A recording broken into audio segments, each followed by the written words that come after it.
Hello, everybody. Well, the time has finally come. We are finally here, taking a look at my year in advance Oscar predictions. Now, if it seems like these are a little late, funny story. This is considerably later than I had meant to do this. As soon as the Oscars were over, I was already in the process of putting these predictions together. Um, but the funny thing was, I've done these predictions for years, these year in advance predictions for years, and usually I have a pretty good source to figure out what movies are scheduled to come out the following year. Um, but uh, as of the past couple of years, that source went away, and so I had to try and find a new source to figure out what were the upcoming film releases. And so I actually made my Oscar predictions, and as I was making them, I thought it feels like there's a lot of stuff missing. It feels like there's a lot of stuff that should be here. It just feels like I keep repeating the same movies over and over. And but the thing is, I completed those Oscar predictions. I recorded myself talking about them, and as I was in the process of editing, I happened to look up one other person's Oscar predictions because I try really hard to not look at those when I'm doing them because I want to be as unbiased as possible. And wouldn't you know it, there's a whole bunch of movies that I had not heard of or that I didn't realize were coming out this year. And I was like, oh boy, I gotta run in and change it real quick. So I redid my entire Oscar predictions, and uh, it's a lot. I'm very tired, and I kind of just want to get this over with. So yeah, without any further delay, let's talk about the 2023 Academy Awards, starting with my favorite category of Best Animated Feature Film. Now, Wish and Elemental are Disney and Pixar, and so one would logically expect those two to be there. Now, the film that's kind of throwing a wrench in things this year is How Do You Live, which is a Studio Ghibli film that is being directed by none other than Hayao Miyazaki himself in his first feature directorial effort since The Wind Rises a full decade ago. Now, obviously, this is a very big deal, and I have heard speculation that because Miyazaki is such a legend, that this could be our winner in the category. I've even heard people say that this could do well outside of animated feature, which I have no reason to predict because Miyazaki's never gotten outside of animated feature before. And please do not give me hope. We just had this whole situation with Guillermo del Toro's Pinocchio, thinking that could do well outside animated feature. But I'm gonna. One of the things that you'll see in this Oscar predictions in general is that I'm really trying not to hope dict. I'm not trying to predict things just because I want them to happen. I'm trying to be a little bit more conservative in my predictions and maybe even predicting things specifically because I don't want them to happen. At any rate, I now Miyazaki he won for Spirited Away, but that was a long time ago, and Wind Rises didn't win. I don't think just because Miyazaki's doing it, he's guaranteed to win the Oscar, and so I have Wish predicted to win just because it's Disney, and I feel like there's a little bit more. I don't know. It feels like the safer prediction, but it could very well be How Do You Live? We obviously haven't seen these films yet, so we have to wait and see until they're seen. Now, Elemental feels like a solid third place. That could be really good or it could be really bad, and we really don't know at this point. Across the Spider Verse, though, obviously the first film won, but I I am a little bit hesitant to predict that this one is going to be on the same level. I think the first film was really a surprise, and plus the fact that we're coming off of Everything Everywhere, what more can you really do with a multiverse story? I think it'll still be good. I think it'll still get the nomination, but I don't think it's really going to contend for the win. And then in fifth place, I have Nimona. Now, this one has a really great story behind it, seeing how it was a blue sky film that had a queer protagonist, and it was actually canceled when the film was 75% done and shelved. And then Netflix picked it up, and they're finishing it and releasing it. If the film's good, then it should be good to get the nomination. Although, one thing that I definitely want to look out for is Chicken Run Dawn of the Nugget. because Aardman is usually really, really good at getting nominated, and the first Chicken Run came out in 2000. A lot of people said that film was sort of the impotence for the Academy creating this category, so definitely keep an eye out for that.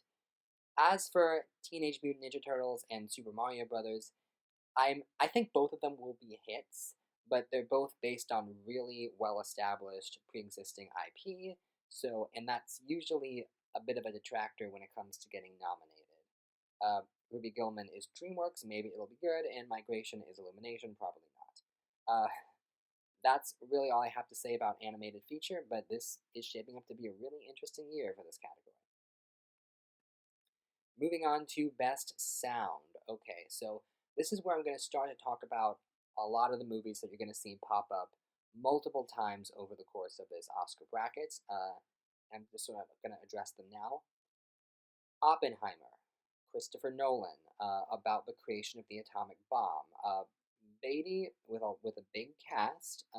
I think if nothing else, definitely going to be a contender for sound. And I think that's going to show up in a lot of places. Dune Part 2. Now, I don't know if Dune Part 2 is gonna, like, Return of the King the whole season the way some people predicted back when the first Dune was coming out. I don't know how well it's gonna do, because are people gonna feel like, well, we kind of just did this? I am predicting it to get nominated in a bunch of categories, but I'm not really predicting it to win a whole lot.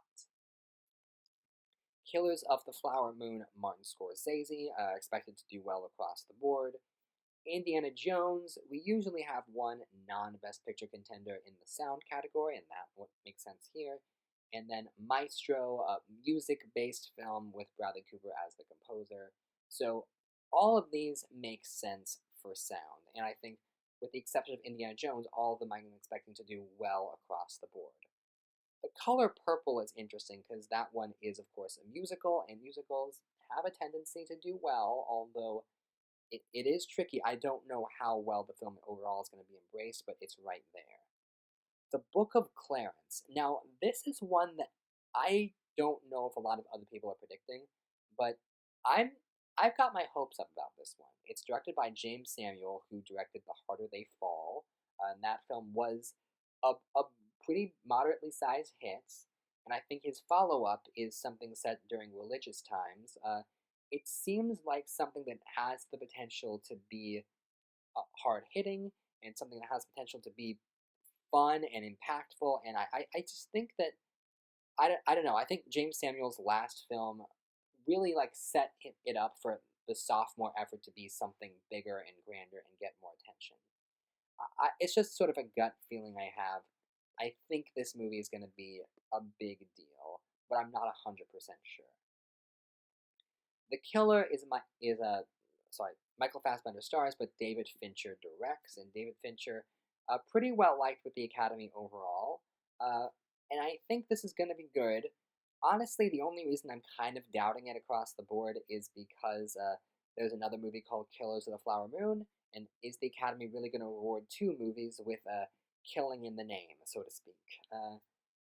Now, Spaceman is one I'm very curious about because it's Adam Sandler in a drama, as a like young Czech man, like not young, but like a Czech man who like dreams of becoming an astronaut, based on a popular novel, and the director like did a lot of well-respected TV, and co-stars Paul Dano, Carey Mulligan. This one really feels like this could maybe be Sandler's way into. I mean, we'll get to Best Actor later, but if the movie itself is well received, it could really help his chances. And then we get Napoleon. Now, this movie, I imagine a lot of people probably have this placed really high in their awards predictions, and I was going to put it high, but then I started thinking, this is Ridley Scott we're talking about, and Ridley Scott is the king of movies that look like they should be Oscar contenders and fall flat. The Counselor, Robin Hood, Exodus Gods and Kings, House of Gucci, The Last Duel, All the Money in the World. Some of these films got a couple of nominations, but they weren't like the big players that they were clearly set up to be. And House of Gucci seemed like it was going to be such a big thing and only got the one nomination for makeup. So my gut tells me that Napoleon is, I mean, oh, Joaquin Phoenix playing Napoleon Bonaparte, done, done deal. And yet, I just don't think it's gonna hit. I, I think it could. I think it could get a couple of nominations in tech categories. I've got my eye on this one. And it wouldn't be shocking if it did turn out to be a big thing, because, like, Ridley Scott proved with The Martian, he's not incapable of connecting with the Academy. But I I just don't know. And anyone who like has this at the top of their prediction charts, but just be a little bit careful because remember Ridley Scott has let us down before. I do want to say real quick, some of the films I considered to have in this top 10 were Mission Impossible: Dead Reckoning Part 1 and John Wick Chapter 4, which is very, very big right now, very, very well reviewed. And I toyed with the idea of like, oh, could this maybe get in some places? The thing that ultimately sort of convinced me not to is this is a sequel of a franchise. This is the fourth film in a franchise that apparently is very focused on this one story. And how many Academy voters have seen the first three John Wicks? I just don't know because this one is getting really, really good reviews. But unlike something with like Mad Max Fury Road, where you can watch that one without needing to watch the first three, I don't know if you can say the same thing about John Wick. But I will say a lot of people are making the argument that, ooh, this could be the year that the Academy introduces a category for best stunts. And for the record, I would be all behind that. I would fully support that idea. And I toyed with the idea of like predicting a best stunts category, but let's not count our chickens before they hatch. It would be great if the Academy did that, but I'm not. We'll wait and see. If it does, that's the place where John Wick can get rewarded. Moving on now to Best Original Song. Okay, so I've said before in past videos that original song is the hardest category to predict a year in advance because you never know what films are going to have songs in them. Fortunately, this year I think we have a pretty good idea of what some of the contenders are going to look like. More than this from Wish, we've already heard part of that song at D23, and I've listened to that video a lot, so it sounds like it's going to be a really, really great song, and Disney often does contend in this race, so I have that at number one for the moment. The Color Purple, we can assume that this one will have an original song because all film adaptations of movie musicals add a song to try and get the Oscar nomination. Now, Gonna Be You from 80 for Brady. Every year Diane Warren gets on. She's gotten on since 2017, and this year we already know what she's going to get on for because like this one is premiered early in the year and it's gotten a lot of talk behind it. So like it's already signed, sealed, and delivered. Like there's no suspense. Flora and Son, new film from John Carney. And John Carney has a pretty good track record in this category. He unfortunately did not get in for Drive It Like You Stole It, but hey, I think people will have their eyes on this. And then Barbie, I think potentially could have a song. We don't officially know, but it seems like the type of film that might. And I'm just gonna say for the record now, Barbie, I'm gonna have across the board, and it might seem silly, but this is Greta Gerwig, and her last two films, Lady Bird and Little Women, were both Best Picture nominees. And I don't know if you've been paying attention, but there is a lot of hype for this movie. Like, this isn't gonna be like some kids movie, like some like life-size type thing. Like, no, Greta Gerwig has assembled a really extraordinary cast and crew, and they're all taking this 100% seriously. There's no winking to the camera. I really get the sense that Greta Gerwig knows something that we don't know, and that this movie, for as weird as it might sound on paper, is probably going to be an across-the-board contender. So, Wonka, we know is going to be an original musical. The Little Mermaid is going to have new songs, but Disney's had a hard time getting in before. And then Love Again, Sesame Street, probably going to have songs. Nyad, okay, this is a film you're going to see pop up a couple of times, is a biopic of Diana Nyad, who swam the English Channel, I believe. And it's, I think sports movies tend to have songs in them. So, and there's a couple of sports movies in here that could contend, but I've got my eye on Nyad for now.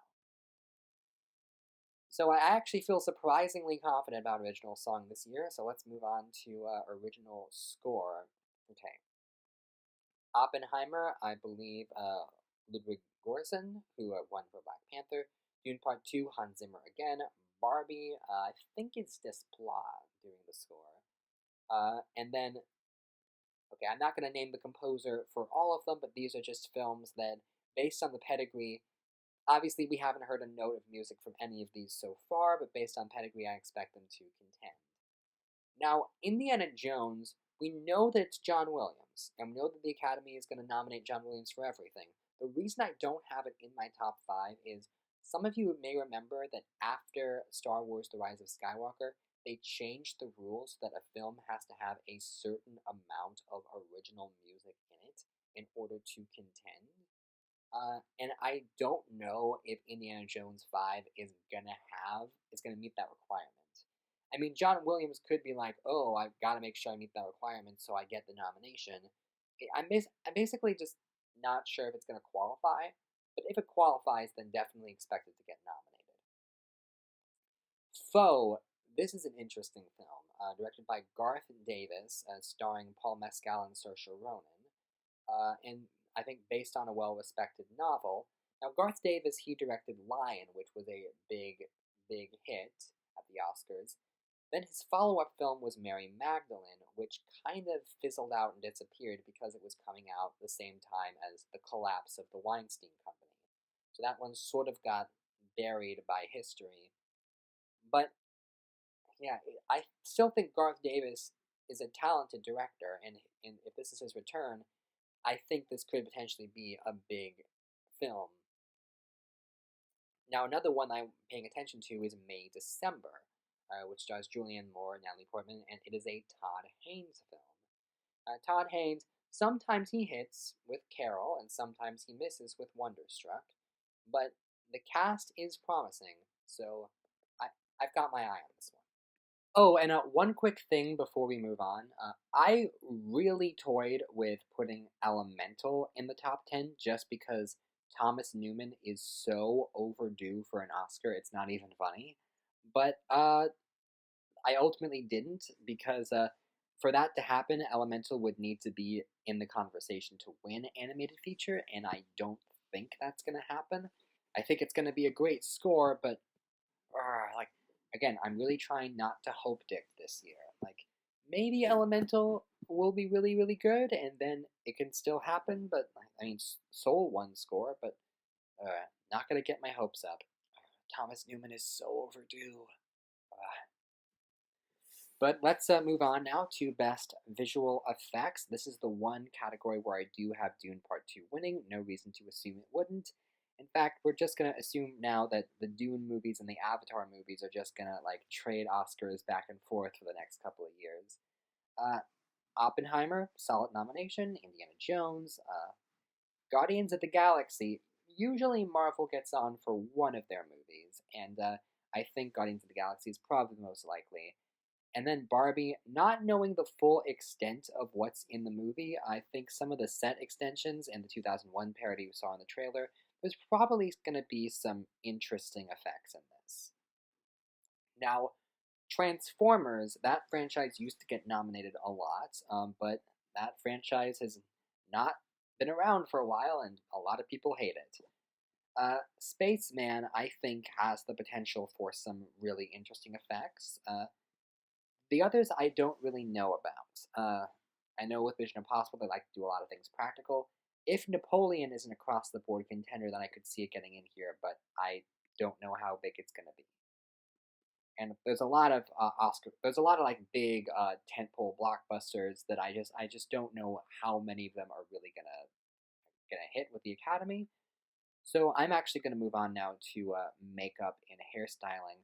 This one I think should be a pretty easy win for Maestro because just based on that one photo of Bradley Cooper, legitimately unrecognizable under that makeup.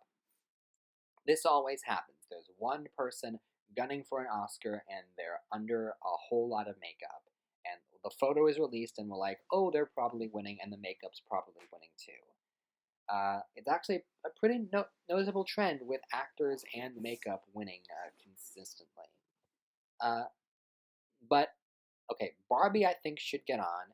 Dune should get on. Color Purple, I think that's going to be a pretty good contender. So I'm going to put it on for now, and then Book of Clarence. Yeah, these in hindsight is probably not going to be all Best Picture contenders. So some of these below 6 through 10, Rustin maybe. Beau is Afraid. Makeup on the poster looks pretty good, but they're not too fond of horror movies in this category. Uh, and also Joaquin Phoenix for Napoleon. So if you don't like one Joaquin Phoenix, you nominate another Joaquin Phoenix. Poor Things seems like an interesting Yorgos Lanthimos Emma Stone Frankenstein project. I will have to wait and see. And then Priscilla. So this film is being directed by Sofia Coppola, and it obviously tells the story of Priscilla Presley. And the fact that it's coming 1 year after Elvis, my gut tells me that it's probably not going to be a big contender. But it might be kind of interesting if it was, because we just got his side of the story and now we're getting hers. Like, if they play their cards right, then maybe. But my gut tells me it's not going to be a big contender. And then costume design. Not a whole lot to say. Barbie, just going off the trailer, yes. Color Purple and Dune should contend. And then Wonka, this makes sense. Like, not really a Best Picture contender, but just based off the set photos, like, there should be some fun costumes in this. And then Book of Clarence, I almost said Chevalier, because, like, the costumes in that one do look promising. The only one I haven't mentioned up to this point is Asteroid City, which is the next Wes Anderson movie. But I think Wes Anderson, he's coming off of French Dispatch, which I think got a lot of criticisms for being too style over substance. So it'll be interesting to see if he like tones it back, or if he goes full out again. Like, what's he gonna do this time? And for the record, apparently he also has The Wonderful Story of Henry Sugar contending this year, and I don't it's hard enough to believe that there's two Wes Anderson movies coming out the same year. Also, I initially thought that Henry Sugar was going to be animated, but apparently it's not. At any rate, like, having read the book, I don't know if that's the sort of thing that's gonna contend for Oscars, and so I don't mention Henry Sugar anywhere here, and I just mention Asteroid City, and even then, I don't think Wes Anderson is a sure thing. And then Priscilla and Napoleon, maybe. Production design. What do I have for production design? I have basically all the same movies I've been mentioning. I will tell you this: Barbie, I think, is a pretty good contender to win. Just that one shot in the trailer of what like the Barbie land looks like, it's honestly pretty incredible. How like, hey, it looks just like all these little kids' dollhouses, but it also looks really, really cool. Like this is it's like they're making Barbie cool, and it's the scope of everything and the color and the like. Yeah, I think this should win. And but then Dune and the first one won, but like how different is it gonna be? It should be safe to get nominated. Color Purple, Book of Clarence. And yeah, these are all movies that I've mentioned before. Like I don't know what else to say about a lot of them. This is the problem I run into. Like I kind of feel like I'm just hitting the same beats over and over again, and there's probably something that I'm underestimating, but I don't know what that something is. Is there something interesting to talk about in cinematography? No. No, there's really not. I thought this. Let's see, what did I almost happen here? Beau was Afraid, I thought about that. Uh, Ari Aster, I know that the film is, obviously Ari Aster is a filmmaker that a lot of people really, really like, but the Academy really, really does not like horror. And so even if Beau was Afraid ends up being a big hit, I just can't see the Academy going all the way with it. And then all of these, yeah, I think the top five in cinematography makes sense based on who the cinematographers are. And I think Hoyt van Hoytema, I think this would be his chance to win for Oppenheimer. I I just don't know though. I just don't know. And who do I have for editing? Okay, so we're starting to mention a couple of things that I haven't mentioned up till this point. Challengers, I think, is an interesting contender. This is Luca Guadagnino making a film about tennis with Mike Feist and Zendaya. And Guadagnino has made awards-friendly movies in the past, so I've got my eye on this one. He's also made some very un-awards-friendly movies in the past, but this seems like something that could connect with the Academy. And this is also the first mention of Air in number 9. Now, my gut tells me that Air is not going to be a very big contender. It just came out, and the trailer did not look good, but people seem to like the movie and seem to think, oh, this is a dad movie, crowd pleaser, that this could happen. I don't know. For that to happen, the dads would need to still remember this movie by the end of the year, but nothing is impossible, so I'm just going to put that in there. Yeah. And I have Killers of the Flower Moon winning. At this point, I was trying to figure out, like, okay, what's the pattern here? Like, what's going to contend? And, like, also, what has the best chance of being nominated? Like, it's tricky to try and figure this out because you just don't know. You're basically just trying to pick the nominations at this point, but then wins is always in the back of your mind, even if you don't want it to be. And with that, we transition to Best Adapted Screenplay. And I think all of the top 5 are things I've mentioned. The only ones here I haven't mentioned are Dumb Money, which is I'm trying to remember his name, Craig Gillespie, who directed I, Tonya. He's doing something about the stock market that seems to have a big cast, and I feel like that could be a contender. How to Blow Up a Pipeline is a Sundance hit that maybe could contend here.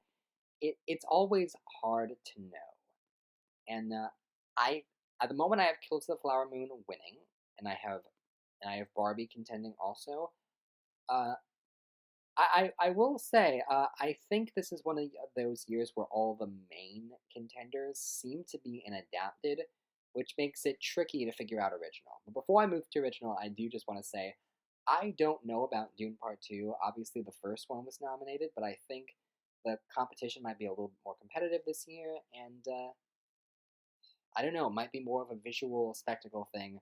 We'll have to wait and see, but it's definitely right there. Now, for original screenplay, I really don't know. And I have Maestro at number 1 for now, because I think that could be a big across the board contender. Potentially, we don't know. The one I'm really curious about is Past Lives. So, this big Sundance hit, a lot of people really, really like it, and I haven't just. I think it should be safe to get on here, potentially, if the movie is well liked. And then I have Book of Clarence, I have Nyad, and you'll see a little bit more about that movie in a second. I have Air, because from what I've heard, like, this might be the thing that just becomes a lone screenplay nomination. Everything else is stuff that I've mentioned up to this point. Oh, The Holdovers, that is a, what was Alexander Payne movie. And he really disappointed with his last film, Downsizing, so I don't have a lot of faith in this one. But we don't know. And I'm sort of just mentioning all the contenders randomly. Beau is Afraid, May December. I mean, Beau's Afraid, maybe? I don't know how out there they're going to go. Sometimes they go out there in this category, but a lot of times they just go with something a little bit more traditional. And for reasons that I'll get to at the end of this video, I have a sense that the Oscars are going to be a little bit more traditional this year than some of what we've seen in the past. So I don't really know about original screenplay, but I'm already getting the hunch that adapted is going to be the real heavy competition, and that original screenplay is going to be what's left. Like, sort of the inverse of what happened this past year. Oh, but now we start talking about the acting categories, and this is where things get really, really interesting. So, okay, I have Jesse Plemons in number 1 for Killers of the Flower Moon. From what I understand, the role is a co-lead, but he's going to go supporting, which helps. And also the movie's going to be a big hit, and Plemons seems like a well enough liked actor. I thought about Ryan Gosling, but I don't know. I don't know if Ken is going to be lead in this. It's going to be tricky. De Niro, I think, might have a slightly showier role than Plemons, and obviously Brendan Fraser is in this movie as well, but I don't have him in my 10. I don't really know who the standout in this cast is going to be.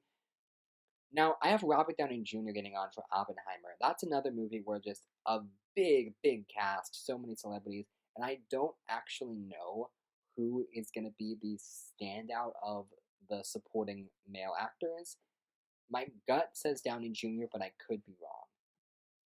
And then because I had absolutely no idea who to put in the number 5 slot, I ended up just going with Sebastian Stan because, hey, this director got a really good performance out of Sebastian Stan and I, Tonya, and he's a well-liked actor. Maybe this is just the lone nomination for that film. And I don't have much to go off of because everyone else, like John Magaro, I don't really know if that's the type of role that would get it, but maybe they'll really like the movie. Josh O'Connor, maybe. Aaron Pierre definitely intrigues me because if you look him up on Google Images, he's literally making that exact face in all of his pictures. Like, don't you want to know more? So I am intrigued. Willem Dafoe, maybe. Andre Holland, maybe. There's some interesting contenders here, but I feel like there's probably a lot of people I'm not getting here. Like I don't feel super confident in this particular category.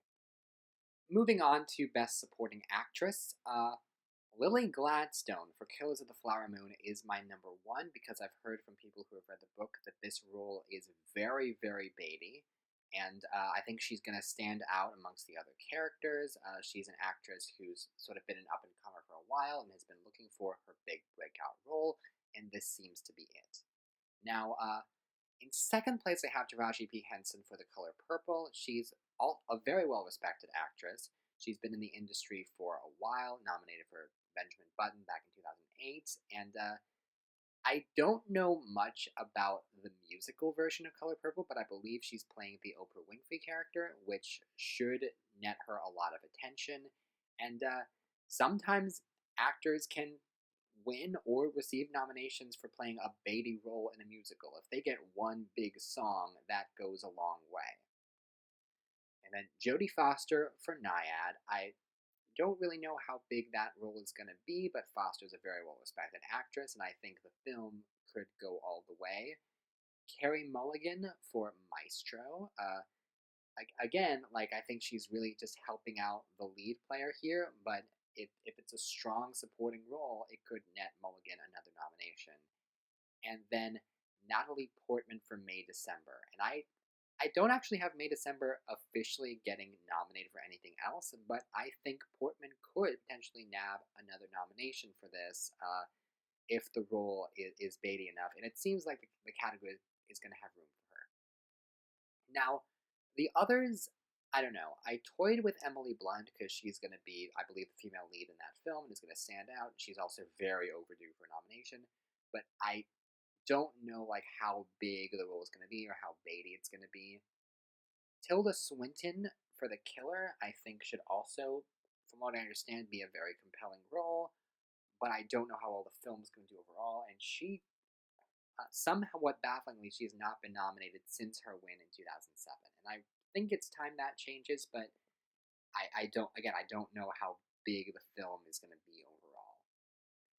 Now, Barbie, if I knew that Emma Mackey's role was like really big and Beatty, I would have her in, but I don't know for sure. I don't even know if she, out of all the supporting females in the film, is going to have the biggest role.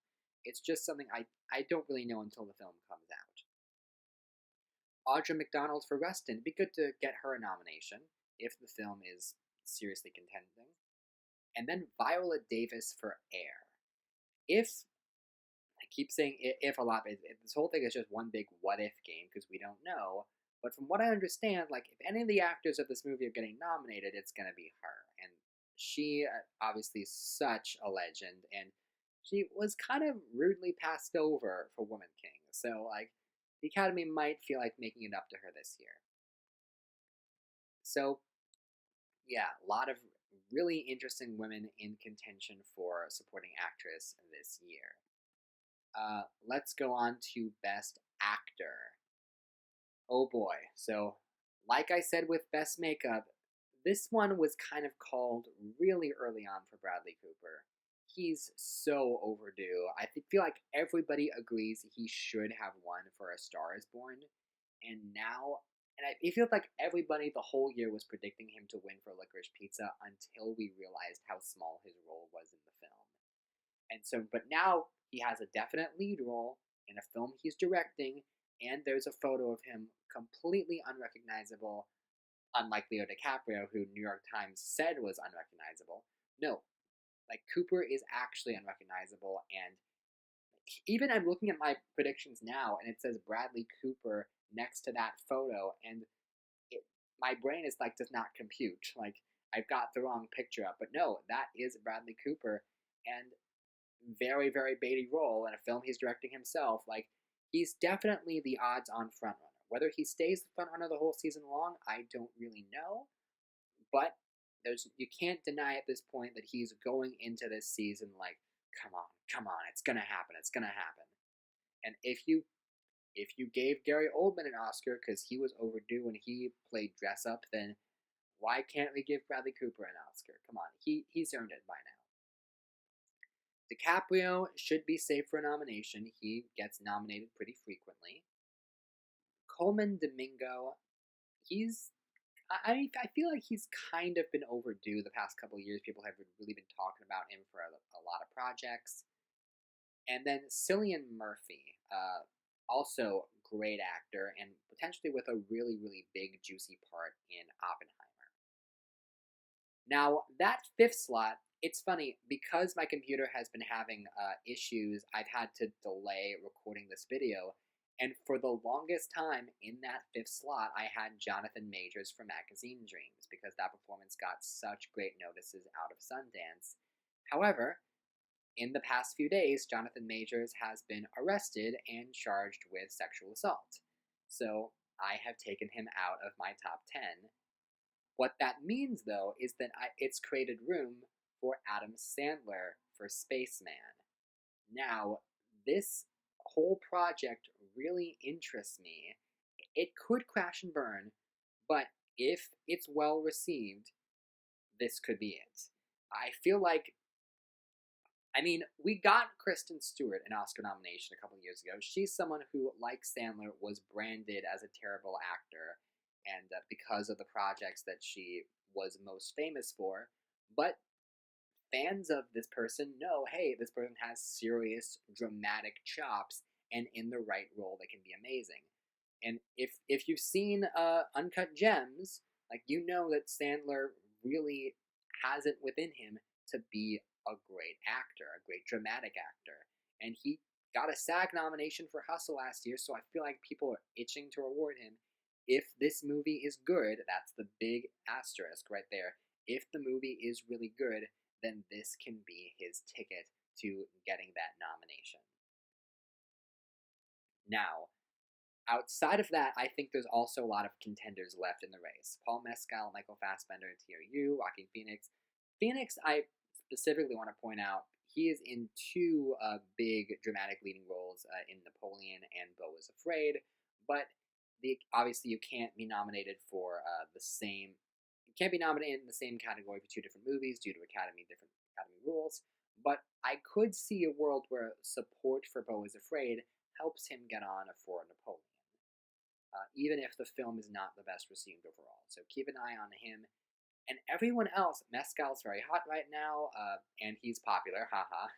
Michael Fassbender in The Killer, like, he's been away for a while, but I should mention real quick, I don't have Next Goal Wins here, because I don't know how well that movie's going to do overall. And, I don't know, Waititi, a lot of people didn't like, Thor Ragnarok, Thor Love and Thunder. And not everyone was a big fan of Jojo Rabbit, which he won for. So I just don't know if he's going to be able to repeat Oscar success with Next Goal Wins. And I think if either one of his two roles gets him love, it'll be for The Killer. And then Lakeith Stanfield, we'll see. I don't know how well that movie's going to do in acting-wise. Maybe he'll get nominated in supporting, because that's just going to be the thing they do with him from now But moving on to Best Actress, we have a very interesting situation. I have Annette Bening in the number one slot for Naiad because she famously overdue playing real life person Diana Naiad, sure to be a very baity role. It just makes sense to me. Oh, this person is overdue, and we've seen the past couple of years the Academy is starting to go with older legends in this category and not necessarily give it to the young hot starlet. Now, in this case, the young hot starlet would be Margot Robbie, who is, I think, the film Barbie is going to do better than the film Naiad. And Robbie, we've seen from just behind the scenes footage, she's crying her heart out. She's giving it her all. I think this is going to be a really great performance and potentially a great winner, but I just don't know. And Bening, my gut tells me that Bening is gonna be the bigger contender, but I think it's gonna be really close. It's gonna be an interesting race between Bening and Robbie over the course of this year. Now, Saoirse Ronan is also overdue, which feels weird because of how young she is, but she's 4 nominations in at this point, and she's starting to feel kind of like what I used to say with Amy Adams, like every time she has a new movie, like, ooh, look out for her, she could win. By the way, just thought I'd mention, the reason I don't have Amy Adams here for Night Bitch is I don't believe she's going to be eligible because that film is a Hulu release. But even if I did have her on, I don't think I would have her in the top 5, so she'd be somewhere in the 6 through 10 range, because her career is not in a great place right now. Now, Greta Lee, I think, should be the acting representative of Past Lives, from what I understand. And Fantasia Barrino, don't know much about her, but she's playing the lead in The Color Purple. This is the role that Whoopi Goldberg played and was nominated for, and of course Cynthia Erivo played on Broadway and won the Tony for. So very, very baity part. Definitely keep an eye out for her. And the person that I really hate leaving her off is Zendaya, because she's such a big star. It's crazy. She's so young, and yet it feels weird that she hasn't been nominated for an Oscar by now. Like, she's a big, big, big star, and if she really brings the acting chops in this movie, then I could see her getting nominated for it. But look at these other actors: Julianne Moore, Kate Winslet, Emma Stone, Michelle Williams. These are actors whose names scream Oscar, and if the projects are really, really big and if they have really, really good roles in them, then maybe. I'm so close. I think a lot of these actors are actively in the conversation, and yeah, it's. I think the lead acting races, both of them, look really, really tight this far out, and it's hard to be able to say how these races are going to shake up. Best Director. So as of right now, I have Martin Scorsese in the number one position, and I'll get into why specifically once we get to Best Picture. But Denis Villeneuve is definitely getting nominated this year. Because so many people have criticized the Academy for not nominating him for the first film, and it's not very often that the Academy gets a chance to redo something, but the same way the Emmys would, of, oh, we feel bad we didn't nominate you for last season, so we'll nominate you for this season. And I think Villeneuve is such a respected director, and he's really going to go all out with Dune Part 2, so it would be just ridiculous if he didn't get on. Greta Gerwig, I think, makes sense to get on for Barbie, as does Christopher Nolan, and then I have Celine Song in that last slot for Past Lives. I think there is a quote-unquote international slot that last year went for Triangle of Sadness, even though that was an English language film. Past Lives, judging by the trailer, has some English and some Korean, and I'm not sure if the film... I don't think it'll qualify as a foreign language film, but I feel like Celine Song could potentially take that quote-unquote foreign language slot, the same way Ruben Östlund did last year. And then everyone else, Garth Davis, James Samuel, David Fincher, Todd Haynes, Blitz Bazawule, all contenders for movies that I've mentioned before, but I think the thing about Best Director is it's all just a prelude for Best Picture, so let's just skip to Picture anyway, and let's try to make sense of this. So, this is kind of funny, because when I went into my Oscar predictions process, and I don't do it the sensible way of starting with picture and working my way down. I do it the very unconventional way of starting with sound and song and score and working my way up. And I remember I was thinking to myself, okay, I don't know what I'm going to predict to win picture. I just know I'm not going to predict Killers of the Flower Moon. And then as I was working my way up, and I was like, okay, but it could win editing, and it probably could win screenplay, and it could win supporting actor or actress. I'm like, oh, there's a path for this to win picture. And I was really against it. The reason I was against it is it's never the obvious one on paper. Like every year, there's always one movie that on paper screams, "Oh, this is definitely going to be an Oscar player." Usually because of the pedigree of the director. Like last year, Fablemans was the easy number one. Year before that, Licorice Pizza, and it's never the obvious one. And like usually, there's some sort of underdog from a director who hasn't really been in the Best Picture conversation before, like Daniels with Everything Everywhere, or Sean Hayter with Coda. So I was thinking to myself, okay, it can't be Killed to the Flower Moon. It can't be that easy. But you know what ultimately got me to change my mind? Ultimately made me predict Killed to the Flower Moon. Last year, I think it felt like something of an anomaly, which is not to say that the Oscars aren't going to continue to like reward more out there genre filmmaking, but a lot of people are happy that Everything Everywhere won Best Picture, but there's definitely some older Academy voters who are not happy. And I feel like there's going to be some pushback because I don't know, but somehow I feel like the pendulum is going to swing the other way, and whatever wins Best Picture this year is going to be something simpler, safer, more traditional. I mean, in 2017, we gave it to the woman where the movie where the woman has sex with a fish, and then in 2018, we gave it to Green Book. I just feel like, and then the next year we gave it to Parasite, which was really cool. I just somehow feel like, okay, we're not going to go with something weird or out there, which in this case, I feel like might be Barbie. I feel like Barbie might be where a lot of the passion lies, and a lot of people are like, ooh, wouldn't it be cool if Barbie won Best Picture?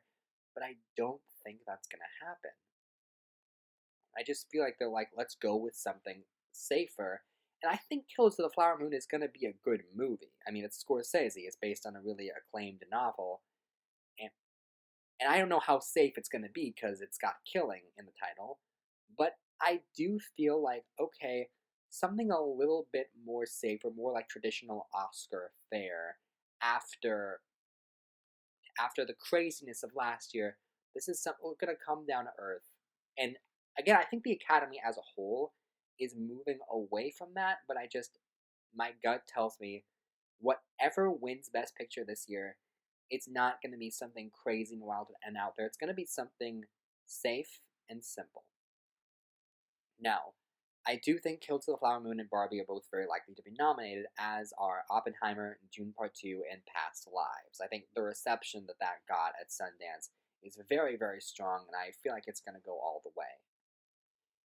And then everything after that is a okay, maybe, just based on how well I have them doing overall. Color Purple, Foe, Book of Clarence, Maestro, Naiad, all of these I feel relatively safe, but I'm not sure. I have a sense that they could do well, or they could be big failures.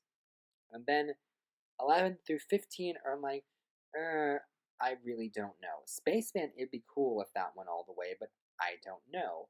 And then Air, we're in an interesting place right now because Air just premiered, and people are like, oh, it's the South by Southwest premiere. And last year, because Everything Everywhere won, and that was at South by Southwest, we have to consider it, which is weird logic.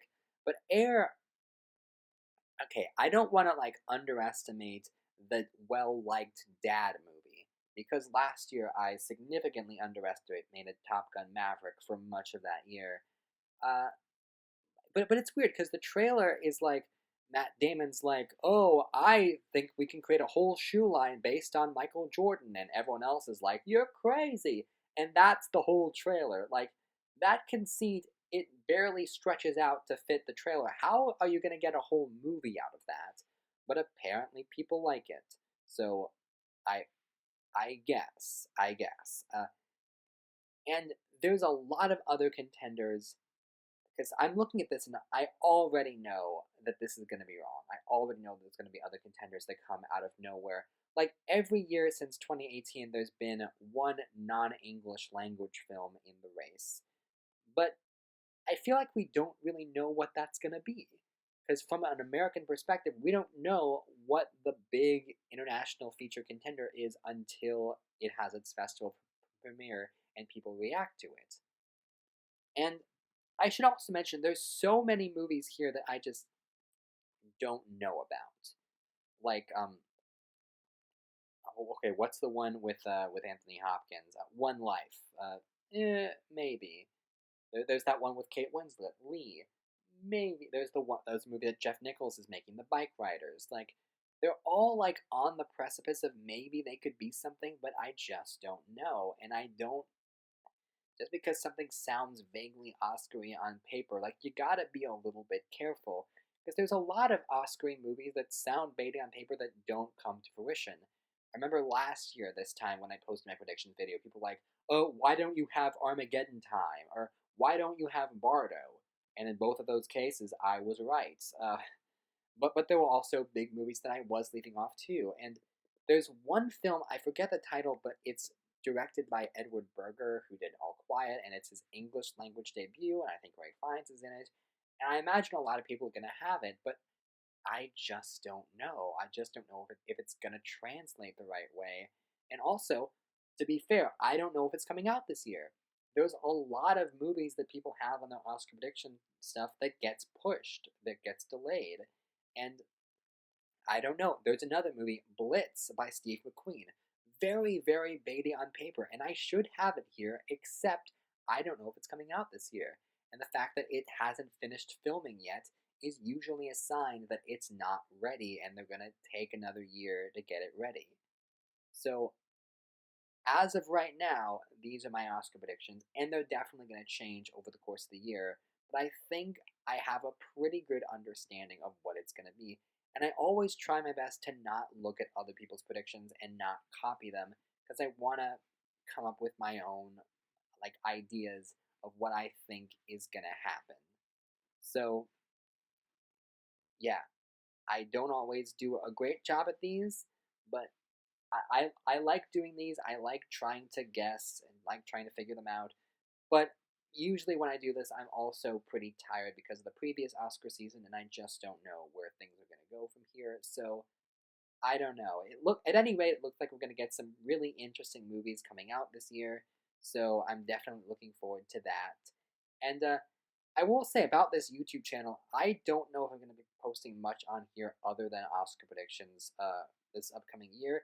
I do have like a big project that I have in mind, but I don't know if that's going to be a YouTube project or it's going to be like somewhere else, like on Spotify. So we'll have to we'll have to figure this out. At any rate, thank you very very much for watching, and I will see you next time. Take care.